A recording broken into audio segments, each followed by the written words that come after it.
آج ایکسپیکٹ یہی کیا جا رہا ہے کہ بڑی تعداد میں لوگ پہنچیں گے اڈیالہ جیل کے باہر. کون سے لیڈر پہنچیں گے؟ شاہد خٹک وغیرہ، نعیم حیدر پنجوتا وغیرہ، یہ جتنی نوجوان قیادت ہے، اور اس کے علاوہ دیگر جو لیڈران ہیں، یقیناً یہ سب پہنچیں گے. ابھی واضح نہیں ہے کہ سہیل آفریدی صاحب بھی آئیں گے یا نہیں آئیں گے، اور یہ بھی نہیں پتا کہ حکومت ان لوگوں کو کہاں پہ روکے گی یا کہاں تک ان کو آنے دے گی. لیکن خان صاحب کی بہنیں تو ہر حالت میں وہاں پہ پہنچیں گی. خان صاحب کی بہنیں ہر دفعہ جب بھی میٹنگ کا دن ہوتا ہے وہ ضرور پہنچتی ہیں، اور اس دفعہ انہوں نے دوبارہ ریکویسٹ کی ہوئی ہے کہ پارٹی کے دیگر لوگ بھی آئیں. تو آج اڈیالہ جیل کے باہر بڑا احتجاج جو ہے متوقع ہے، جس میں یہی کہا جا رہا ہے کہ تحریک انصاف کے کارکن اور لیڈران بڑی تعداد میں شرکت کریں گے. اگلی جو خبر ہے وہ آزاد کشمیر کے حوالے سے. آزاد کشمیر میں فی الحال تقریباً سچویشن ویسی ہی ہے. وہاں پہ عوام کی جانب سے احتجاج بھی جاری ہے. انتظامیہ کی جانب سے کوشش کی جا رہی ہے کہ معاملے کو کسی طریقے سے جلد از جلد نمٹایا جائے. اس کے ساتھ ساتھ ہم یہ بھی دیکھ رہے ہیں کہ عالمی سطح کے اوپر جو کشمیریوں کا احتجاج ہے اس میں بھی کسی قسم کی کوئی کمی نہیں آئی ہے. بہت ساری ایسی آوازیں ہیں جو ملک کے اندر سے کشمیریوں کو تنقید کا نشانہ بنا رہی ہیں. بہت سارے ایسے لوگ ہیں جو یہ بھی کہہ رہے ہیں کہ بھائی اس مسئلے کو بہتر طریقے سے حل کرنے کی ضرورت ہے، حکومت اس کے اوپر توجہ دے، اور جو وفاقی قیادت ہے وہ اس کے اوپر توجہ دے. اب یہ اتنا سنگین نوعیت کا مسئلہ ہے، لیکن حیرت انگیز طور پہ نہ اس پہ زرداری صاحب کوئی میٹنگ بلا رہے ہیں، نہ نواز شریف صاحب اس پہ کوئی میٹنگ بلا رہے ہیں، نہ وزیر اعظم اس کے اوپر کوئی زیادہ بات کر رہے ہیں. دیکھیں جس لیول کا یہ ایشو ہے، میرا نہیں خیال کہ اس کو انڈر ایسٹیمیٹ کرنا چاہیے.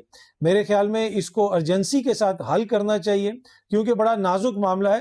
اس وقت تو میاں صاحب کو، زرداری صاحب کو، شہباز شریف صاحب کو، بلاول صاحب کو اگر کہیں پہ ساری توجہ اپنی رکھنے کی ضرورت ہے تو وہ کشمیر والے معاملے پہ ہے. لیکن فار سم ریزن ہمیں یہ جو ہماری مین سٹریم بڑی قیادت ہے وہ لگتا ہے ایسے ہے کہ دیگر کاموں میں زیادہ بیزی ہے، اس کے اوپر زیادہ وہ توجہ نہیں دے رہے. دوسری جانب جو مطالبات ہیں وہ ابھی بھی وہیں کے وہیں ہیں کہ وہ جو 12 سیٹیں ہیں مہاجرین کی ان کو ختم کیا جائے، کیونکہ الزام وہی ہے کہ ان سیٹوں کے ذریعے سیاسی انجینئرنگ ہوتی ہے، حکومتوں کو گرایا جاتا ہے، حکومتوں کو تبدیل کیا جاتا ہے. اور یہاں پہ لوگ ہزاروں ووٹ لے کے ایم ایل اے بنتا ہے، وہاں پہ چند سو ووٹ لے کے ایم ایل اے بن جاتا ہے، اور اس کو فنڈز بھی ملتے ہیں، اور وہ جو ہے ساری چیزیں کشمیر کے نام پہ لیتا ہے. لیکن وہ آیا باہر سے ہوتا ہے، آلدو کہ وہ ہے کشمیری، لیکن کیونکہ وہ مہاجرین کوئی پشاور میں رہتے ہیں، کوئی کراچی میں رہتے ہیں. اور یہ مثال میں متعدد بار دے چکا ہوں، دوبارہ بھی دے دیتا ہوں at the cost of reputation, کہ ایم کیو ایم کا بندہ بھی ایم ایل اے بن کے جو ہے کراچی سے چلا گیا تھا کشمیر اسمبلی کے اندر، جو ادھر کی لیجسلیٹو اسمبلی ہے. تو اس وجہ سے کافی زیادہ اس کے اوپر وہاں پہ ایک طرح سے تناؤ ہے، تنقید ہے کہ بھائی ان سیٹوں کو ختم کیا جائے. کیا حکومت ان سیٹوں کو ختم کرنے کے موڈ میں ہے؟ ابھی تک سچویشن کہاں پہ ہے؟ گزشتہ رات میری ایک حکومتی شخصیت سے بات ہوئی جو وفاق میں حکومت کے اندر ہے. ان سے میں نے پوچھا کہ بھائی یہ معاملہ کدھر جا رہا ہے، آپ نے اس کو ڈیل کرنا ہے، اس معاملے کو ختم کرنا ہے.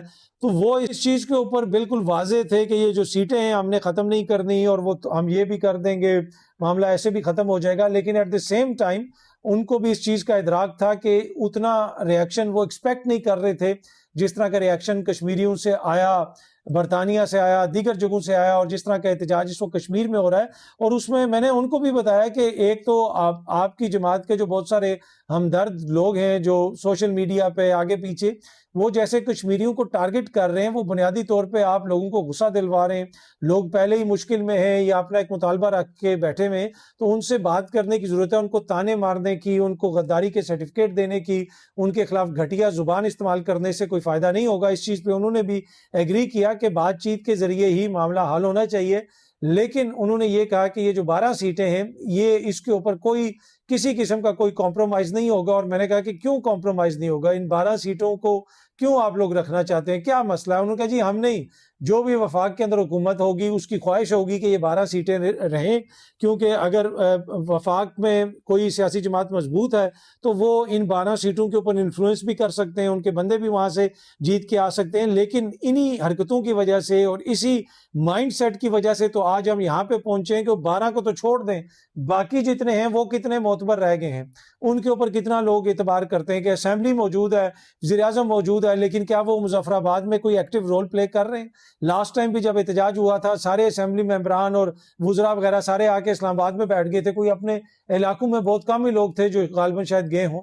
تو اس مسئلے کو حل کرنے کی ضرورت ہے, اور جب تک یہ مسئلہ حل نہیں ہوگا یہ احتجاج وغیرہ تو ایسے جاری رہے گا. اور میں ہر ولاگ کے اندر کہتا ہوں کہ جو کشمیریوں کے خلاف گھٹیا زبان استعمال کر رہے ہیں, ان پہ بیہودہ الزامات لگا رہے ہیں, ان کو تھوڑا سا خیال کرنا چاہیے کہ بھائی بیانیاں بنانے کے لیے اور بھی بہت ساری چیزیں ہوتی ہیں. یہ جو آپ کر رہے ہیں یہ کوئی مناسب حرکت نہیں ہے. آپ جلتی پہ تیل پھینکنے کا کام کر رہے ہیں. نہ آپ وفاق کے ساتھ کوئی ہمدردی کر رہے ہیں, نہ آپ کشمیریوں کے ساتھ کوئی ہمدردی کر رہے ہیں, نہ آپ پاکستان کے ساتھ دوستی نبھا رہے ہیں. یہ مشکل وقت ہے, اور اس وقت میں اس مسئلے کو سیاسی طور پہ حل کرنے کی ضرورت ہے, اور مسئلے کے اوپر پانی پھینکنے کی ضرورت ہے, تیل نہیں. جو کشمیر میں پروٹیسٹ ہے یہ بڑا وائڈ سپریڈ ہے, اور اس کا ادراک حکومتی شخصیات کو بھی ہے. میں موجودہ حکومت کی بات نہیں کر رہا, فیصل راٹھور صاحب کی حکومت کی بات نہیں کر رہا. اس سے پہلے کچھ ماہ پہلے ایک جگہ پہ صحافیوں کے ساتھ ایک بڑی امپورٹنٹ شخصیت کی میٹنگ ہوئی جس کا تعلق آزاد کشمیر سے تھا, اور وہاں پہ کچھ اور صحافی بھی بیٹھے ہوئے تھے, میں بھی بیٹھا ہوا تھا. یہ پرائیویٹ میٹنگ تھی, انفارمیشن کے لیے, گپ شپ کے لیے وہ میٹنگ تھی. وہاں پہ سارے بیٹھے بات چیت کر رہے تھے, تو میں ان کے تقریباً سامنے ہی بیٹھا ہوا تھا اس شخصیت کے. تو ان سے جب بات ہوئی تو انہوں نے کہا کہ بھائی اس وقت سچویشن تو ایسی ہے کہ اگر عوام بفر گئی تو واپس اپنے علاقے میں جا کے پاسپورٹ اٹھانے کا ٹائم بھی نہیں ملے گا. یہ لوگ کہتے ہیں. یہ اس بڑی امپورٹنٹ شخصیت نے, ادھر اور بھی صحافی بیٹھے ہوئے تھے, انہوں نے کہا کہ بھائی آج تو یہ بات ہو رہی تھی بڑی ایک امپورٹنٹ میٹنگ کے بعد حکومتی سطح پہ کہ بھائی حالات اس طرح کے ہیں, سچویشن اتنی بفری ہوئی ہے, عوام اتنی بفری ہوئی ہے کہ اگر آپ نے ملک سے بھی نکلنا ہو تو واپس اپنے حلقے میں جا کے آپ پاسپورٹ اٹھانے کا آپ کے پاس ٹائم نہیں ہوگا. یہ ایز اے میٹافور یقیناً انہوں نے استعمال کیا ہوگا. کہنے کا مقصد یہ تھا کہ کسی ٹائم پہ بھی بہت بڑے پیمانے پہ احتجاج ہو سکتا ہے, عوام بفر سکتی ہے. اس وقت تو بات ہو رہی تھی آزاد کشمیر کے تناظر میں, لیکن وہ یہ کہہ رہے تھے کہ پاکستان کے اندر بھی بہت سارے ایسے معاملات ہیں جن کے اوپر لوگوں کے تحفظات ہیں, اور آزاد کشمیر کے حوالے سے وہ اس شخصیت کا تعلق آزاد کشمیر سے ہے, اور وہ برملا اس چیز کا کہہ رہی تھی وہ شخصیت کہ جو نوجوان ہے وہ وہاں پہ ہمارے خلاف ہوا ہوا ہے آزاد کشمیر کے اندر, لوگ ہماری بات سننے کے لیے تیار نہیں ہے. یہ میں ایک سیاسی شخصیت کی بات کر رہا ہوں. تو یہ گراؤنڈ کے اوپر سچویشن ہے, تو اس کو ہم نے بہتر کرنا ہے. یہ ہمارے نوجوان ہیں, ہمارے کشمیری ہیں, ہمارا ملک ہے, ہمارا کشمیر ہے, ہمارا پاکستان ہے. ہم اس کو بہتر نہیں کریں گے, ہم اس مسئلے کا حل نہیں نکالیں گے تو دشمنوں نے تو نہیں نکالنا, انہوں نے تو فائدہ اٹھانا ہے, انہوں نے تو ٹھٹھے لینے, انہوں نے تو آپ کو نقصان پہنچانا ہے. لیکن ہم نے سمجھداری کا مظاہرہ کرنا ہے اور اس مسئلے کو حل کرنا ہے. اچھا جی, امریکہ اور ایران کے درمیان جو معاہدہ ہے اس کے حوالے سے بتایا جا رہا ہے کہ ڈیجیٹل اس کے اوپر سگنیچر ہو گئے ہیں. اب آگے چل کے فائنل سگنیچر ہونے سوئٹزرلینڈ میں جمعے کے روز, اور یقیناً یہ بڑی ایک امپورٹنٹ پیش رفت ہے. اور اس میں جو پاکستان کا کردار ہے وہ کسی سے ڈھکا چھپا نہیں, اس کی تعریف بنتی ہے. یقیناً پاکستان نے ایک اچھا اور امپورٹنٹ کردار ادا کیا ہے. اب اگلا جو اصل ٹاسک ہے کہ اس ساری ایکسرسائز کے نتیجے میں پاکستان کیا حاصل کر سکے گا جس سے پاکستان کی عوام کو ریلیف ملے گا. کیا یہ ساری ایکسرسائز حکومت نے عالمی سطح کے اوپر صرف اپنے آپ کو مضبوط کرنے کے لیے کی ہے, یا اس کے بعد اگلا سٹیپ یہ ہوگا کہ ہم ایران سے سستا تیل لیں گے, سستی گیس لیں گے, بہت سارے معاملات میں ہمیں ریلیف ملے گا, بہت ساری چیزیں ملیں گی جس کا فائدہ عام عوام کو ہوگا. پٹرول کی قیمت سستی ہو چکی ہے عالمی مارکیٹ میں, امید یہی ہے کہ بہت جلدی حکومت پاکستان کے اندر بھی پٹرول کی قیمت کم کرے گی, کیونکہ جب پٹرول کی قیمتیں اوپر گئی تھیں تو سب سے پہلے پاکستان نے غالباً پٹرول کی قیمتوں میں اضافہ کیا تھا.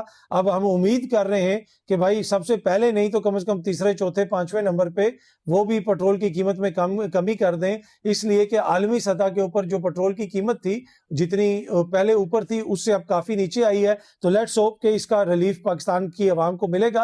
اور اس کے بعد جب یہ سارا معاہدہ وغیرہ ہو جائے گا جس میں پاکستان کا بڑا امپورٹنٹ کردار ہے, اور جس طرح میں نے آپ کو کہا کہ اس میں جو پاکستان نے کلیدی کردار ادا کیا اس کی تعریف بنتی ہے, لیکن اس کے بعد پھر پاکستان کی عوام کو اس میں سے کیا ملے گا وہ بھی امپورٹنٹ کوسچن ہے. کیونکہ اینڈ آف دا ڈے حکومت نے صرف اپنی تعریفوں کے لیے تو کوئی کام نہیں کیا نا. دنیا بھر میں جو حکومتیں ہیں وہ اپنی تعریفوں کے لیے کام نہیں کرتی, وہ اپنی عوام کی فلاح و بہبود کے لیے کام کرتی ہیں, اپنی عوام کی بیٹرمنٹ کے لیے کام کرتی ہیں, ان کو سہولیات دینے کے لیے کام کرتی ہیں, ان کے لیے ڈیلیور کرنے کے لیے کام کرتی ہیں. تو اصل ریوارڈ تو یہ ہوگا نا کہ جب پاکستان کی عوام کو اس کا کوئی فائدہ ہوگا. اب دیکھتے ہیں کہ کب جا کے وہ معاملہ آگے بڑھتا ہے اور پاکستان کی عوام کو اس طرح اس کا مٹیریل فائدہ یعنی سستے پٹرول, سستے تیل, سستے گیس کی شکل میں ملتا ہے. یہ سامنے آپ دیکھ سکتے ہیں، سما نیوز بھی رپورٹ کر رہا ہے کہ ایران امریکہ امن معاہدہ، وزیر دفاع نے پاکستان کے لیے نوبل امن انعام کا مطالبہ کر دیا۔ اچھا، میرے خیال میں ٹرمپ کے بعد خواجہ آصف صاحب شاید دوسری شخصیت ہیں جنہوں نے اپنے لیے یعنی اپنی حکومت کے لیے نوبل پیس پرائز کا مطالبہ کر دیا۔ ٹرمپ خود کہتے ہیں جی مجھے ملنا چاہیے۔ ہوتا اس طرح ہے کہ دنیا بھر میں دوسرے لوگ کہتے ہیں کہ بھائی ان کو ملنا چاہیے، یہاں پہ خواجہ صاحب نے بھی کہہ دیا جی ہمیں ملنا چاہیے۔ یہ تو فیصلہ پھر دنیا نے کرنا ہے نا کہ ہمیں ملے گا یا نہیں ملے گا۔ جس طرح ٹرمپ کہتا ہے جی ہمیں دیں، اب اگر ہم بھی کہنا شروع ہو جائیں ہمیں دیں، آپ ہمیں کچھ بھی نہ دیں بھائی، لیکن جو پاکستان نے کردار ادا کیا وہ تو سب کے سامنے ہے۔ انڈیا نے ایک سٹیٹمنٹ جاری کی، اس میں پاکستان کا کوئی ذکر نہیں تھا، تو بھائی وہ تکلیف تو انڈیا کو ہوگی، لیکن مسئلہ یہ ہے کہ انڈیا تو اس میں بالکل irrelevant ہو گیا ہے، اور پاکستان کا جو کردار ہے وہ بڑا امپورٹنٹ ہے۔ باقی اپنے منہ سے خود انعام مانگنا کوئی اچھا نہیں لگتا، وہ اگر بنتا ہے اور یقیناً پاکستان کا بڑا امپورٹنٹ کردار ہے تو پھر وہ دنیا نے دیکھنا ہے۔ اور جس طرح میں نے پہلے بھی کہا کہ وہ ٹرمپ بھی بار بار اپنے لیے نوبل پیس پرائز مانگتا ہے، اور اب خواجہ صاحب نے کہا جی کہ پاکستان کو بھی ملنا چاہیے۔ تو دیکھتے ہیں جناب کہ کیا اس حوالے سے صورتحال بنتی ہے اور مزید کیا پیش رفت ہوتی ہے۔ لیکن یہ خبر بھی آ رہی ہے کہ یہ جو معاہدہ ہو رہا ہے، اسرائیل کی بھی اس کو بڑی تکلیف ہے، اور اسرائیل کا ایک بڑا اتحادی انڈیا بھی ہے، اور اس کو کتنی خوشی ہوگی یا نہیں ہوگی۔ ہو سکتا ہے کہ انڈیا اس حوالے سے obviously اس کے جہاز وغیرہ آتے ہیں وہاں پہ، اور وہ ایران سے سستا تیل بھی لے رہا ہے۔ دیکھیں انڈیا although کہ اس سارے عمل سے باہر ہے، لیکن انہوں نے سب سے پہلے جو سستا تیل ایران سے لیا گیا، جب کچھ وہاں سے ٹینکر وغیرہ نکلے تو انڈیا نے بھی اس میں سے وہ اپرچونٹی اویل کی۔ تو جس میں نے پہلے کہا کہ ہمارا تو ویسے ہی بڑا امپورٹنٹ کردار ہے، پوری دنیا مانتی ہے، تو اب اس کردار کو دنیا کے سامنے رکھ کے ہمیں ان چیزوں کا مطالبہ کرنا چاہیے کہ بھائی یا تو یہاں پہ اتنی انویسٹمنٹ بھی کی جائے، یا پھر پاکستان کو سستا تیل لینے دیا جائے اور سستی گیس لینے دی جائے ایران سے۔ یہ تو ایک چھوٹا سا مطالبہ ہے، اس کے اوپر تو مجھے نہیں لگتا کہ امریکہ انکار کر سکتا ہے آفٹر پاکستان کی اتنی بڑی ایفرٹ کے بعد۔ لیکن اب یہ ڈیپینڈ کرتا ہے کہ ہماری حکومت کیسے ڈپلومیٹکلی اس چیز کو اچیو کرتی ہے۔ بہت جلدی آپ سب دوستوں سے دوبارہ ملاقات ہوگی۔ Thank you very much.